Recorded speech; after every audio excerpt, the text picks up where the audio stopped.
and welcome to the Good Health Podcast. I'm your host, Nicole Good, a registered nutritional therapy practitioner and functional medicine practitioner. Join me as we explore thyroid, brain, and fatigue conditions with positivity. From Hashimoto's to multiple sclerosis, chronic fatigue to adrenal dysfunction, I've got you covered. With expert advice and tips to help you take action now and inspiring real patient stories from successful individuals who refuse to let their health hold them back. Start your journey to good health today. And don't forget to come and join the conversation on Instagram at good_health. That's GOODE. Or visit my website at nicolegoodhealth.com to find out more. Today I'm talking to my colleague and friend, Dr. Lafina. Lafina is a practicing GP and a lifestyle medicine doctor with her private clinic, Deia Health. Lafina trained at world-class universities in London, such as King's College for Medicine and UCL for a master's in brain and mind science, as well as Sorbonne University in Paris for a master's in neuroscience, before undertaking lifestyle medicine studies with the British Society of Lifestyle Medicine, the American College of Lifestyle Medicine, and Yale University. Lafina is hugely passionate about a holistic approach to healthcare and the benefits of lifestyle medicine, as well as her work in conventional medicine. Today, we're discussing the benefits of an integrated approach, the pitfalls of the medical and health system, particularly on chronic illness, and how lifestyle factors can hugely impact your health. Lafina and I are now working together to bring a fully integrated approach to our clients with a combined package to bring your care under one roof, which we discuss here, and you can also find the details of in the show notes below this episode. Let's jump into this conversation. Okay, Lafina, welcome to the podcast today. Thank you so much. I'm so excited to be here with you. Yeah, it's great to have you. So let's jump straight in. Let's start. I'd love to start with talking about your journey from conventional medicine. You still use conventional medicine, but incorporating that lifestyle medicine into your practice. And what was it that made you look at lifestyle approaches to support your patients? What made you want to bring that into what you do on a day-to-day basis? Well, I've been a doctor since 2007 when I qualified from medical school. And I came to GP, general practice. Later on, actually was training in pediatrics for quite a long time before I decided to become a GP. So, I've worked in medicine for 13 years now as a doctor and for a GP for the last 3. And I think when I discovered lifestyle medicine, it just made sense, is the bottom line, because when we think about chronic disease, 80% of chronic diseases are actually caused by lifestyle. So it just makes no sense to me that we sort of just treat the symptoms only generally in the conventional medical model.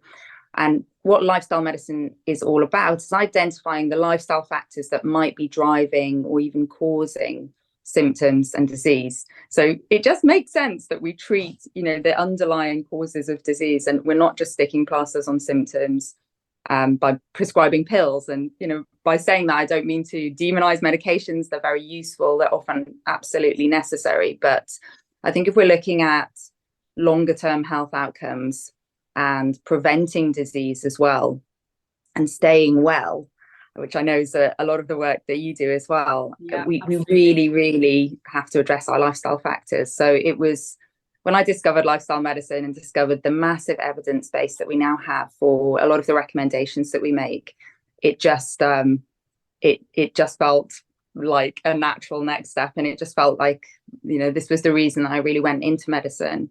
The other reason is it's hugely holistic, and I've always had a holistic approach in my practice, but I just wasn't sure how to apply that in a structured way to my clinical practice. And it's hugely interesting because we deal with the 4 main pillars of lifestyle health, which are, what we eat, our nutrition, our sleep, how we manage stress, and movement or exercise. And you'll often find 6 or even 8 pillars of lifestyle medicine that you can use, and we can talk about those later maybe. And it's an amazing way to practice. I think people definitely want a more holistic approach these days. I think they benefit a lot more from a holistic approach to health. And through practicing lifestyle medicine, you can really go on that journey with them as well. And we know that, health really can be a journey. it's never easy to fix problems quickly. And I think all too often, particularly in the current medical system with all of its challenges and limitations, sometimes you just don't really get the longer term support that you might need. And a lot of what we might need is actually support with behavioural change, which, as we know, is really difficult. So I think all of those things, I found really satisfying within lifestyle medicine, not only within, the practice itself, but also the results that we can get. Yeah, I think it's a bit of a similar journey to what I had into functional medicine, except that I came from it, not from the doctor's side, but from the patient side. But I experienced, a lot of those things where it was a case of I was getting a lot of, sticking plasters over the top of symptoms and not really getting to the bottom of what was going on. And I've talked about this before, but it took me 15 years to get a diagnosis through conventional medicine. And it was a hell of a journey, and unfortunately, it's not a rare journey. It's something that I see now with people all the time. It was that case of I need to find something else to help me on this longer term journey that I couldn't get maybe just from conventional medicine. And that didn't mean that I didn't need conventional medicine, but I maybe needed a like you said, a more holistic approach. But I'd just like to touch on something you mentioned there. You said you mentioned the evidence base, and this is something that I get asked a lot. It comes up a lot, is there, and I think sometimes I actually get asked this a lot by a lot of doctors, actually. I think they sort of are not maybe aware of the evidence that is out there now to support these things, because it's not something that's taught in medical school. It's not something that they've sort of studied, unless, like you, they've got into lifestyle medicine. But yeah, can you just touch on the evidence base that's out there, because there is evidence behind these changes. There is now research being done. I'm reading research all day, every day with functional medicine, and I'm assuming you're doing the same with the lifestyle medicine side of things.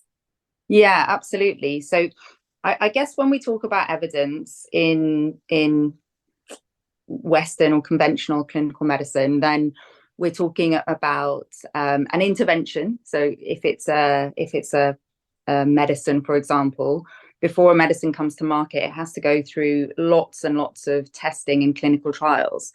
And we're talking hundreds of thousands of people being studied in clinical trials to see what the effect of a new medication might be and what the outcomes might be. We're not talking about, a case study of 23 people trying a new face cream.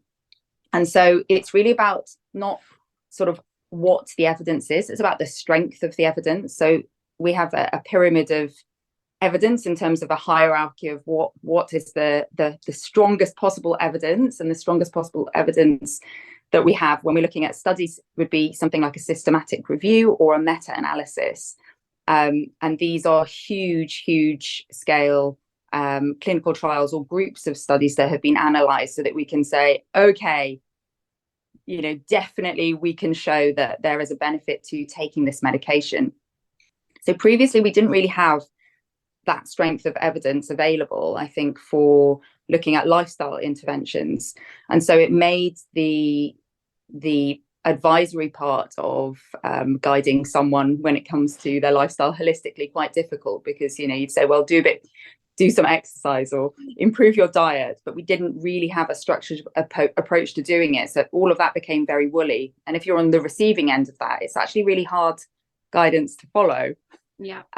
But now we do have a lot of evidence for lifestyle interventions, whether that's exercise, whether it's nutritional advice, whether it's optimizing sleep quality or quantity. We've got tons of studies to back up the recommendations, and we can make the recommendations in a very easy to follow, structured way that we know works. And that's the same even when it comes to meditation. We now have so many studies in the fields of neuroscience to show the benefits of meditation on the brain. And I think, that's very satisfying for practitioners, but also for patients, because you can understand why these changes are going to help you get to where you want to be, and, how they might be affecting your body. Yeah. And I think I remember, even at uni, it was like, the number of like meta-analysis and things that we had to look at to write, we had to do dissertations and write papers and all of this within the nutrition and functional world. And when I first started, I sort of thought, it might be hard to find these papers, because I hadn't, I was starting out, hadn't done this before. So I remember in year one, I was like, this might be difficult. There are so many now. And actually, as I moved through studying, just more and more were coming out each year. And it is something now they're really doing a lot more research into a lot of these things. There's a lot more people doing the research out there. And I think that does give people a lot more confidence at the patients. It gives them a lot more confidence in trying these things. And I think that's maybe why people are more aware of holistic approaches and things like that, because they are seeing these things coming through. Yeah. So how do you see the integration of conventional medicine, functional medicine, lifestyle medicine, nutritional medicine, all these things? How do you see these things benefiting patients with conditions? Maybe it's, I work with people with thyroid or maybe chronic fatigue. I know you like working with people with things like anxiety and the symptoms that come off the back of a lot of these conditions that I work with. But how do you see that benefiting patients?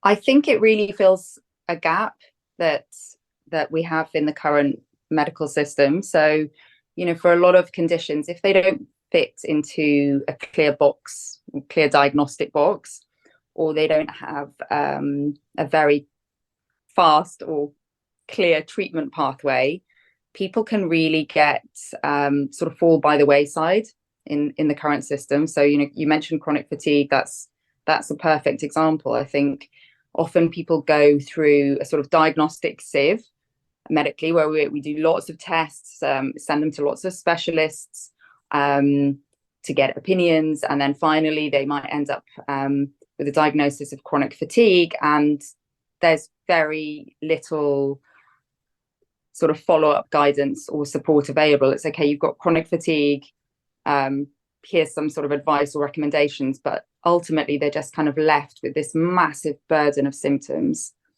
The same can be said, I think, for a lot of autoimmune pathology, where you might have an evolving autoimmune disease that's not reached diagnostic criteria yet. You may have normal blood tests. And that's what happened to me. That was so I, exactly like you're saying, I didn't fit into the clear diagnostic box. That was why actually both of the things you've just mentioned happened to me, because my journey started with Epstein-Barr virus, got into my nervous system, chronic fatigue, and all of that. That for me was the trigger of the autoimmune. A couple of years later, I started on that sort of really started on that sort of autoimmune journey, but I had it quite mild. I didn't fit into any one box. That's why it took so long to get a diagnosis, because I couldn't go to one doctor and tick all the boxes to get a diagnosis, because I didn't. It was, and it was early days with the autoimmunity, and that, we know from a functional perspective, we look at, we can do autoantibody testing, and that testing shows up these antibodies, maybe 10 years before you would be even symptomatic. And, these things were going on in my body. And I didn't know this at the time, because I didn't understand any of this at the time. But these things were going on in my body, but I wasn't at disease state. I hadn't reached the, tick the boxes in a diagnostic box, get a diagnosis, and, get the help that I needed. I wasn't there, but all these things were going on. And like you said, there was this wealth of symptoms, and, the people with autoimmune and chronic fatigue get a lot, they have a lot of those sort of a mix of symptoms that they just can't quite nail down to one diagnosis. Yeah. And it's a real shame, because I think when you're in that sort of disease state, it's a real window of opportunity for reversing a lot of those changes, because you haven't reached the diagnostic stage. And of course, there's a lot we can do if someone does reach the diagnosis stage, to manage and reduce symptoms.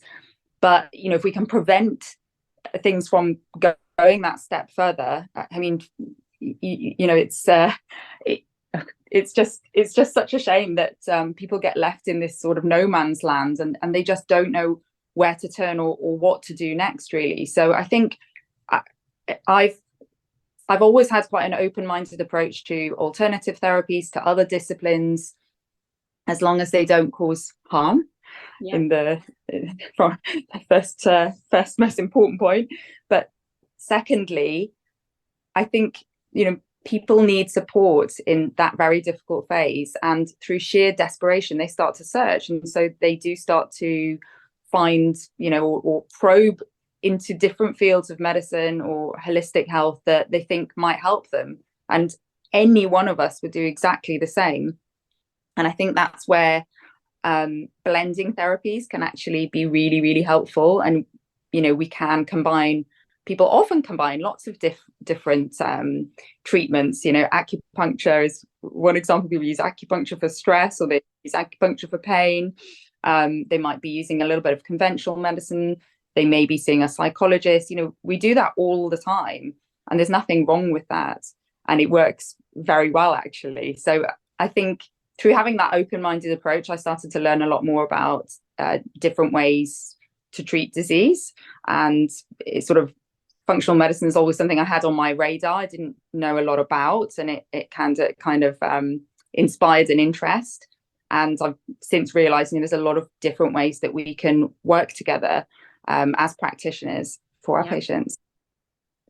Yeah, so let's talk about some of these sort of success stories of patients of yours where you've maybe combined this integrated approach that has helped them. You've maybe used conventional and lifestyle medicine to support people. Is there any sort of cases, obviously we'll anonymize them, but is there any cases that you can, share with us where that's had a benefit for people?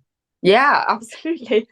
So, luckily I do this every single day now. So almost every single person that comes into clinic, I'll assess the situation. We'll go into lifestyle medicine in sort of great detail, or we'll just lightly touch on it depending on what's relevant to them. Anxiety and depression are some of my favorite symptoms to treat, and lifestyle medicine works really, really well. One recent case, a lady I met quite a few months ago now, initially she came in and was just really, really depressed and really, really tired. So, if I explain to you how we use the lifestyle medicine approach, I'll do a conventional medical assessment, assess all of the symptoms, clinical examination, and then I'll suggest usually some blood tests. So in this case, I did what we call a tiredness screen. So it's a general screen where we're looking at the health of the thyroid, vitamin, mineral deficiencies, as well as the basics like your full blood count, iron levels, and that sort of thing. Because I think a lot of people, when they assess mental health, they don't necessarily think of the biological causes or reversible symptoms. So sometimes, if you have an underactive thyroid, you can start to feel really depressed, or if you're very deficient in vitamin D. And if somebody is not yet diagnosed with something like that, with like the thyroid, for example, but the symptom that's coming out, especially if it's an autoimmune case and it's been going on for a while, the symptom that comes out sometimes is something like anxiety or depression. Yeah. And that's what they go to the doctor to treat, as opposed to going to treat the thyroid because they don't know they've got that yet. Yeah. So they then end up sort of on anxiety meds. But actually, if they sorted out the thyroid issue behind it, then the anxiety would actually die down, and maybe they would be able to reduce those anxiety meds or come off them. But that sort of gets missed, and I think that's the beauty of what you're doing, is you're looking at that whole sort of body approach like we do in functional medicine. Yeah, absolutely. And actually, this was such an interesting case because there were so many issues to tackle, and we obviously just started to tackle one at a time. But this particular patient actually had, she was quite anemic. She was severely iron deficient, severely vitamin D deficient. She was also deficient in folate. We started to treat that and address the root cause, which was actually fibroids, which are sort of a benign tumor that bleeds a lot. So she had really heavy, really painful periods. So, obviously that at some point needs fixing. So we've referred her to gynecology for that. Mm-hmm. We started to treat the deficiencies. Within the lifestyle assessment, it became apparent sleep and stress were major issues, which had been triggered by kind of earlier trauma. And she was also very overweight, which was something she wanted to address. But all of these things, they feed into the other, because, if you're feeling really tired and so sluggish because basically you're anemic and iron deficient. You're not sleeping well because your job keeps you up really late. You have very high stress levels, which then impacts your behavior. So, your food choices are different. You don't feel like exercising. We just go round and round and round and round in circles.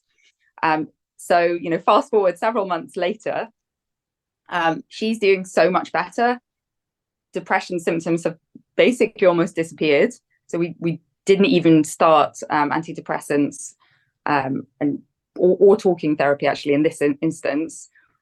She's made lots of changes to her lifestyle. The deficiencies are correcting, and things are moving in the right direction. We haven't solved everything overnight. It's a journey, as we said earlier. Yeah. But we're chipping away at things, and overall, there's been a huge improvement. So, we can, and this is through lifestyle intervention as well as conventional medical intervention. And I do this really, really often. The same goes with anxiety. So sometimes it's about the patient's choice, and ultimately, no one should be pressured or forced into doing anything. Some people come in with very severe anxiety, and what they have on their mind, they want a pill, and they want an antidepressant to help. Other people really want to try it holistically. Other people want to try, both. They want a bit of the best of both worlds. Yeah. And that's our job. Our job is to guide, to provide information and help someone to make an informed decision about what they want to do about their health, and then to support them along the way. Yeah, and I see this a lot with my thyroid patients. I think that's probably where it's one of the areas where I see most interaction that I need with GPs, because as we do things on, with thyroid, the medication with thyroid works on sort of one part of those thyroid pathways. And what we do within functional medicine is look at the full pathway. And as we work on other things, maybe it might be the conversion that's going on in the body of the hormones, or, whatever it might be, we look at the full sort of pathway. We look at the underlying autoimmunity. And as we work on those things, actually, we can see the markers within the bloods improving a lot of the time in a lot of cases. So I had a case recently, and actually her markers went down where they look completely normal. So if you'd have looked at the markers at this point now, she was still on medication at this point, still on thyroxine, but her markers went down to completely down to normal, which she was thrilled with. And we carried on working on, she had a lot of gut issues, and we worked on those. She actually had a parasite in the gut, so we worked on eliminating that. As we started doing these things, we started seeing the figures on the blood tests were improving. And they actually then started to dip the other way. So they were actually, and purely because now she was in a better position. She was healthier.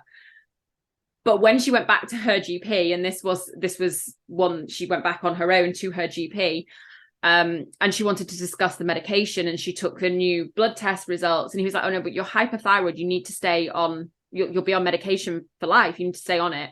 And he wouldn't change her medication. She came back to me, and she was quite disheartened, I think, by that, because I think she was expecting to go and sort of feel that something might change. And obviously, I don't do the medication side of things.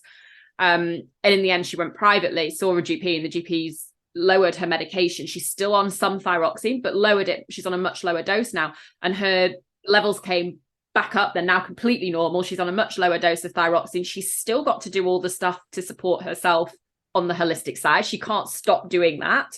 So that's an ongoing journey for her, and she needs to keep working on that. And she's doing amazingly well with it. And she's worked on, like you're saying, stress and sleep, and she had to alter her behavior with work a lot as well with this case. This was something that she was working really late into the evenings, and that was having quite a significant impact on her, even though she loved it and she loved her job, and she didn't realize it was not the first thing that came up. It sort of came up a little bit later. It crept out in a conversation. She was like, actually, I do work quite late. It's sort of, it's like it came out, but she'd not mentioned it because it wasn't something that was bothering her. She loved it.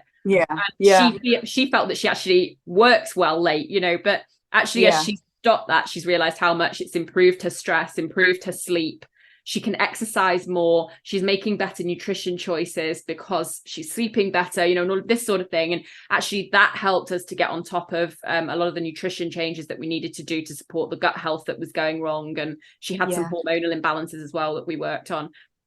And all of that as a whole picture help to balance out these you know, the thyroid markers. And it is amazing to see. I love that when you see somebody, I think it's when they come back and you see kind of almost the joy in their face of like, actually things are starting to work and they're starting to get answers. It really is, isn't it? It's just so rewarding, you know, to see people getting better. And you know, I love that story, Nicole, because you know, I think we see that so often. So many of us, you know, we get into habits with our lifestyles, working late, burning their candle.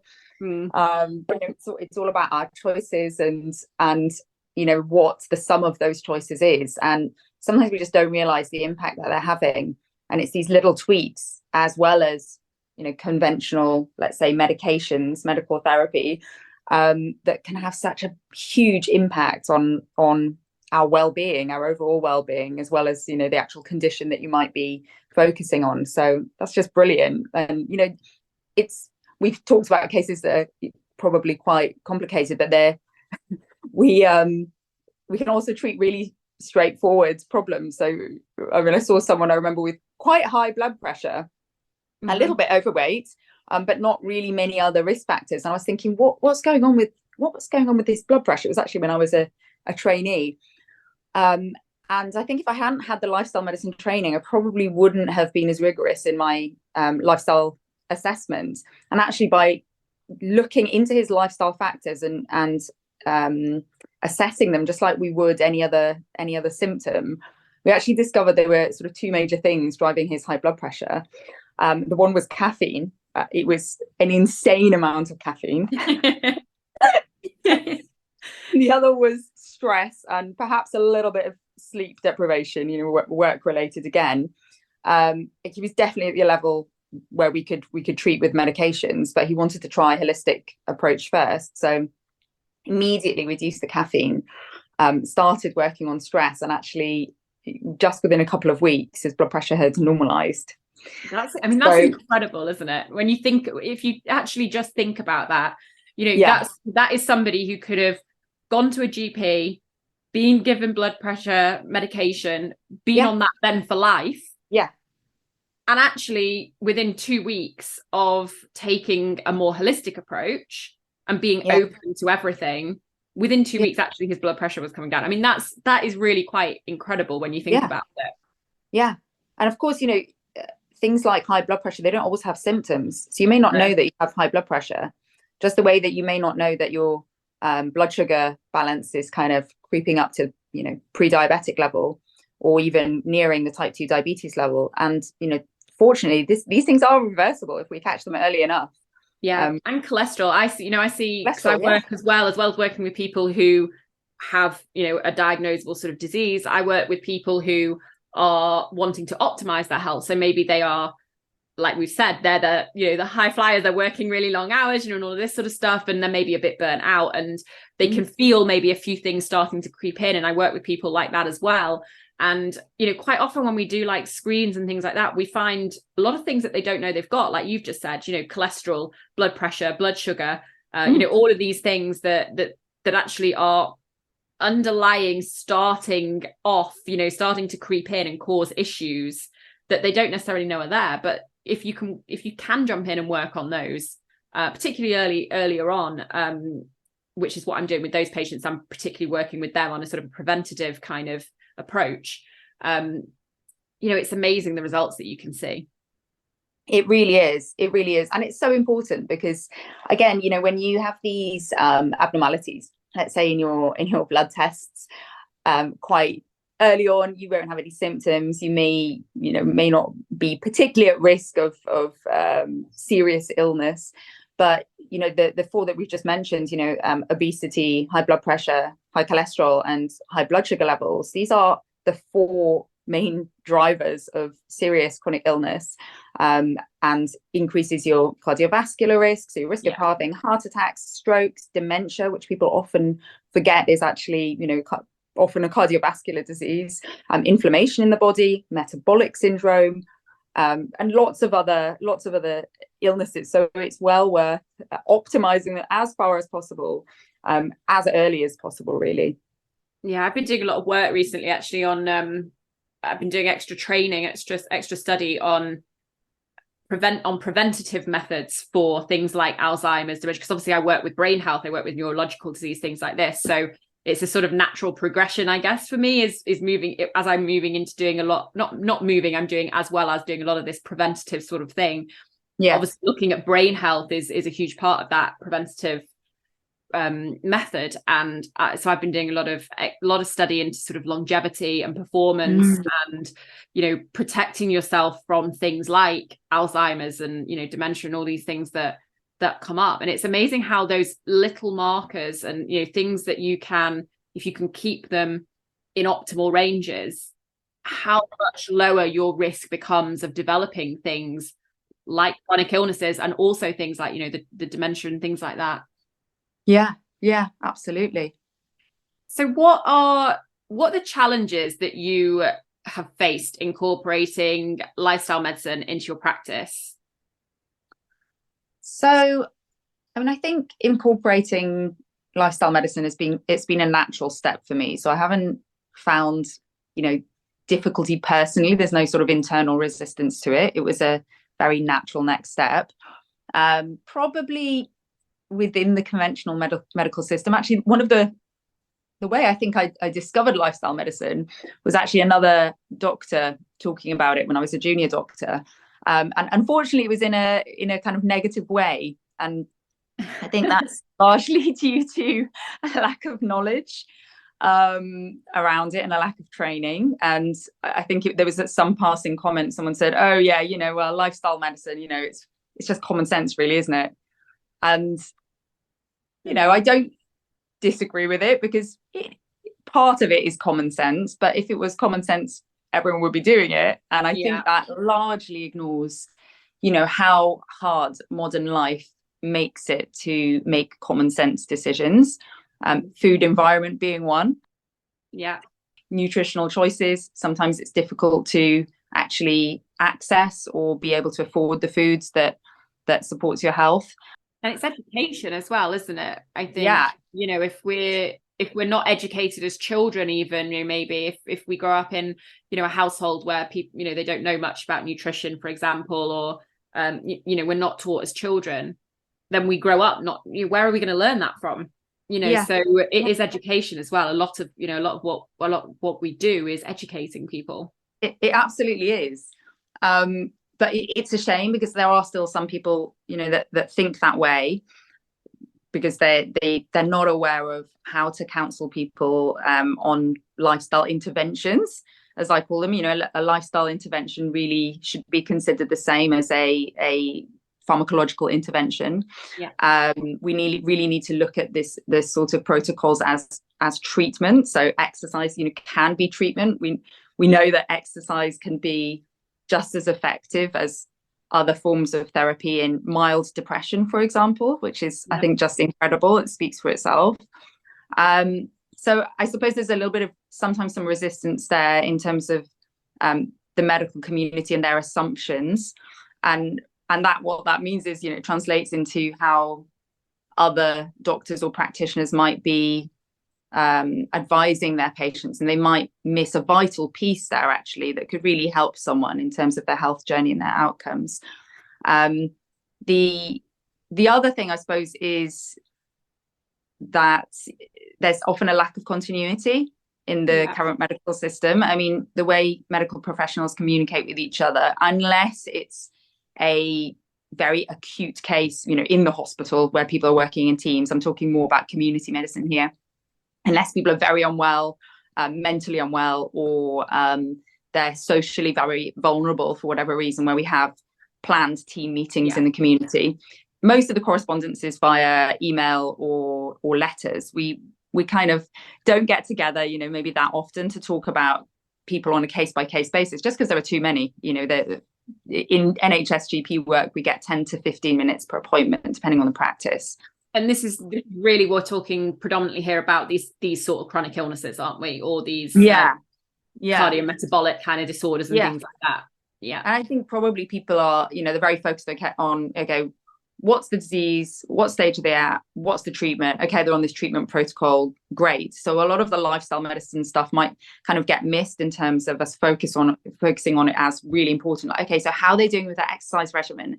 How are they doing, with diet? Like, let's really give some support here for when people kind of meet those challenges or kind of fall off the wagon a bit, need some extra support.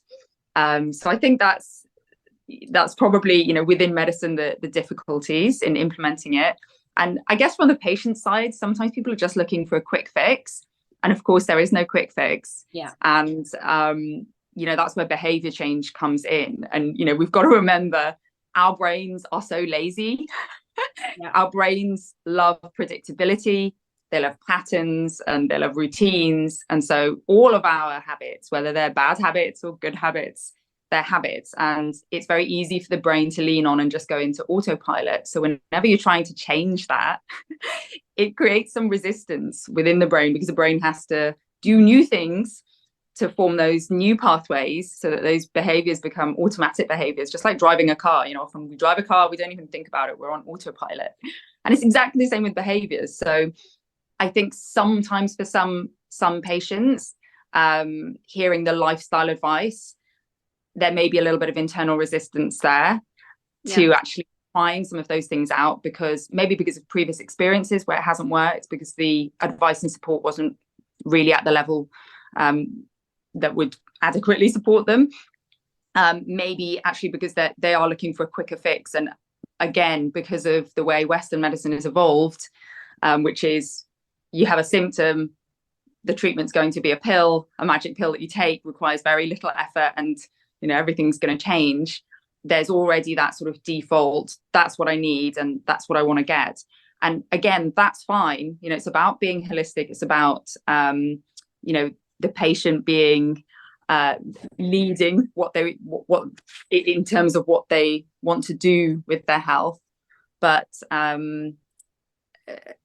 often I think we need to kind of change our approach to health and the kind of solutions that we present and the way that we're presenting them to make that easier for people.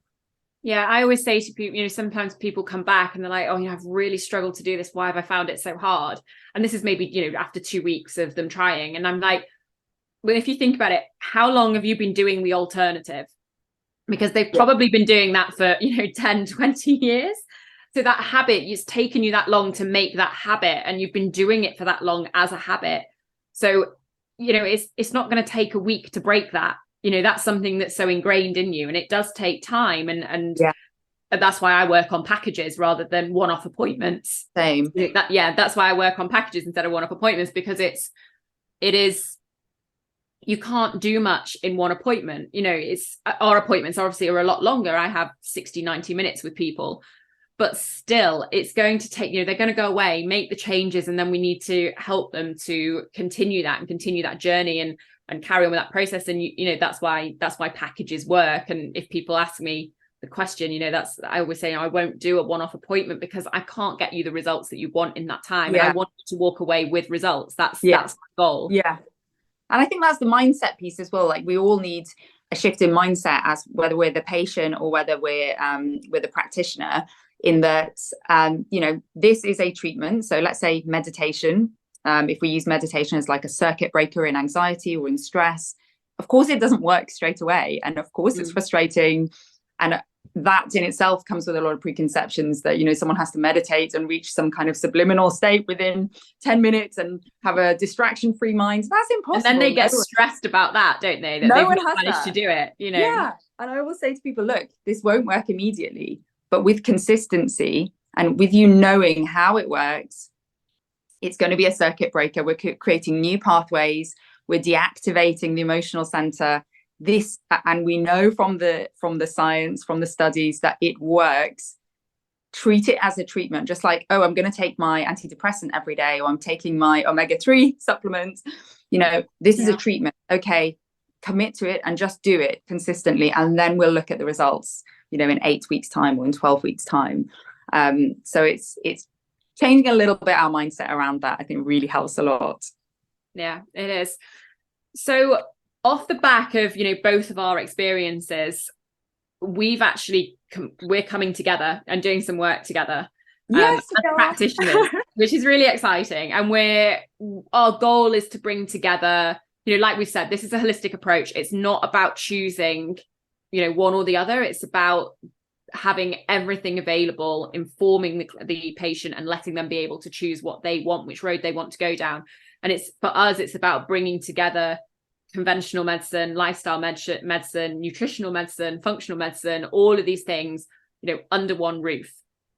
And we're bringing out a combined package together, whereby people will be able to, see both of us. We will be able to communicate between ourselves with the patient as well, and have everything under this one roof for people, and really help to manage these sort of chronic conditions that struggle, in other ways. So yeah, and I'm really excited about this. I really can't wait. And it's really come about from the fact that we've referred to each other, haven't we, a lot? Yeah, that's right. There's so many instances actually before we were working together that, as we were talking about earlier, people who kind of fall by the way by in terms of the conventional medical boxes and diagnoses. And I think identifying, your own limitations, we all have them. None of us know everything. And really knowing that it's about combining expertise. It's about using all of the tools available, and basically giving someone the support that they need at the right time, and not disappearing off the scene. So often, I've referred patients to you who I've realized I've sort of reached my maximum in terms of what I can offer at that stage, and actually they need a little bit of help in the interim. And you're someone I've followed for a long time now. I know, I trust, I like what you do, I understand it, and I know that your own patient journey within the conventional medical system and within functional medicine, I know that you can give people what they need. So it's that's been really satisfying. And actually we found we kind of brainstormed a little bit on those cases, and it was very enjoyable for us, but I think also for our patients, knowing that we were kind of both on board, formally handing over our case to one another and saying, hey, this is where we're up to, this is what we've done, this is where I think I think they need some help. Those discussions were really fruitful, and I guess it led to where we are now, where we decided to actually just design a package together to be able to offer people that extra layer of support. And ultimately, two heads are better than one always. Yeah. And it means we won't actually need to hand it off to each other. We will be able to both work with somebody, and we will still talk behind the scenes. We will have, we'll be able to share case notes. We'll be able to have discussions behind, outside of appointments and things like that. We're going to do a joint initial consultation as well, so that we can really give people that full approach. And I think, for me, it's been about I get so many people who come to me who are like, I really need to find, because I still, as much as we use functional medicine, a lot of people, we still need conventional medicine. Yeah. And particularly if they've got, certain conditions that I'm working with, sort of a lot of the neurological things or the thyroid cases, we still need the conventional medicine. Yeah. And they're desperate to find a doctor who is open to them taking a holistic approach. And that's something that I've struggled with working with a lot of patients, is that they are looking for that. And that's what I found in being able to refer to you, was I know that I can refer to you, and you are someone who is going to look at this as, a whole holistic approach, look at the whole body. And that works with what I'm doing with them. But I think in working together and bringing this package out together, what we're going to be able to offer people is more of that continuity that we know is missing. And yes, they get everything under that one roof. And I think that's just really important for people. I know from having been on, like you said, I've been on the patient side of this, and if I could have had somebody or some people who were helping me all under one roof, who knew what was going on the conventional side and on the functional side, and bringing everything together, that would have just been so hugely beneficial for me. And I'm really excited to be able to bring that to people now, to other people who are going through that sort of journey. Absolutely. I can't wait. And, again, I meet patients all the time. They're already doing it. But again, it's siloed, just like in conventional medicine. You see a gynecologist, then you see an endocrinologist, then you might see a neurologist, and none of them speak to each other. There's not that continuity, and people sort of go specialist shopping to try to get a diagnosis or the right treatment. And it's all very compartmentalized. Just a few weeks ago, I had a lady who she was seeing a functional medicine practitioner actually for symptoms of the menopause, but she also wanted HRT. And I think that the lack of contact and discussion around that between practitioners can be quite difficult from the patient perspective, but also from a treatment perspective, because we all need to be on board with what the plan is for the patient, for it to be truly holistic, and also for it to work, and to prevent any unnecessary stress or any wrong moves going down the wrong path. Yeah, especially when the things we're talking about here are usually lifetime conditions, things that people need to they're either chronic illnesses, or they're things like the blood pressure and things like that, where we want to get on top of them for their life, to help them keep those things as optimal as possible. So they are long term sort of issues, as opposed to sort of the acute, more sort of urgent issues. Yeah. And I'm really looking forward to this. I think it's going to be hugely beneficial for a lot of people. And like you said, I know I can send people to you, and I trust you, wholeheartedly in doing that. And I'm really looking forward to it. I think it's going to be great, a great journey. And I think just to bring together everything, in one space, and like you said, even if it comes down to referrals, to have you can refer out to consultants as we need and things like that. We can work with the consultants that they're already under, but you can also review everything that's going on with the different branches of medicine, so they can have that one port of call to that one person that they can reach out to and sort of have a conversation with. And I think that's just really important. Absolutely. And the same from the nutritional perspective. That's not something that's within my area of expertise in terms of nutritional supplements or nutrigenomics. And it's great to be able to have your expertise when it comes to that, and guidance around that. So yeah, I think it's going to be a really beneficial package and experience for our clients, which is going to be great. Yeah, I do too, and I can't wait. And so what I'd like to just finish with, and this is a question that I'm asking everybody on the podcast, as that's sort of the last final question, is, and we will put the details of those packages, we're going to put them below in the show notes. If people are interested, they can jump to the show notes and get those, get the details on that. But the last question I really just want to ask you is, what would you like people who are listening to this conversation to walk away with? What's the sort of final message, the one thing, if they don't get anything else from this, they just get one thing from this, what would you love for them to walk away with? I think people often forget that they are the expert when it comes to their own health. And I've listened to so many patient stories recently at medical events where the patient has come and talked about their experience. And, often you may be in a state of sort of confusion or just feel lost, not know where to turn. But ultimately, I think, trust yourself. You will know what you need. Sometimes it's a journey of exploration. And we're often affected by other people's opinions, doctors' opinions about maybe holistic medicine, or friends' opinions about different aspects of your health or what you should be doing, influencers online. I would say, proceed always with caution. Try to seek out people who have relevant experience, who are qualified, who have the expertise that you're looking for.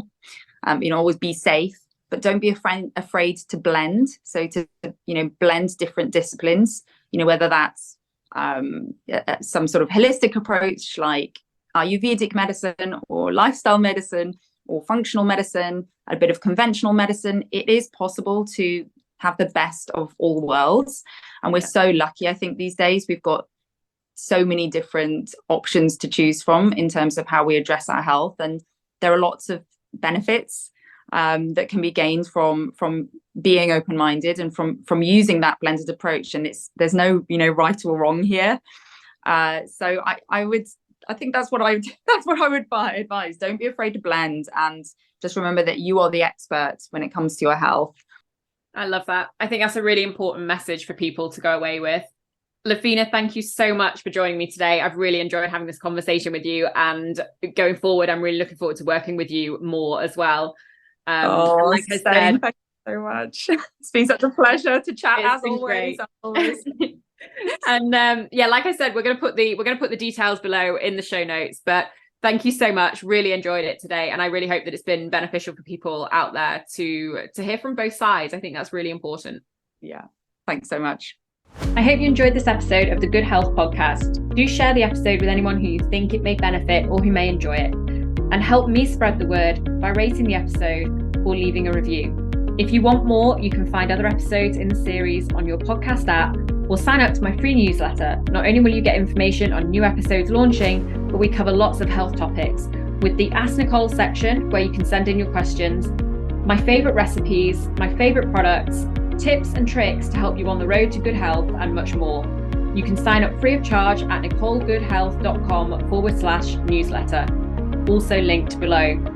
I hope you have a lovely week. Don't forget to hit subscribe, and I'll see you next time.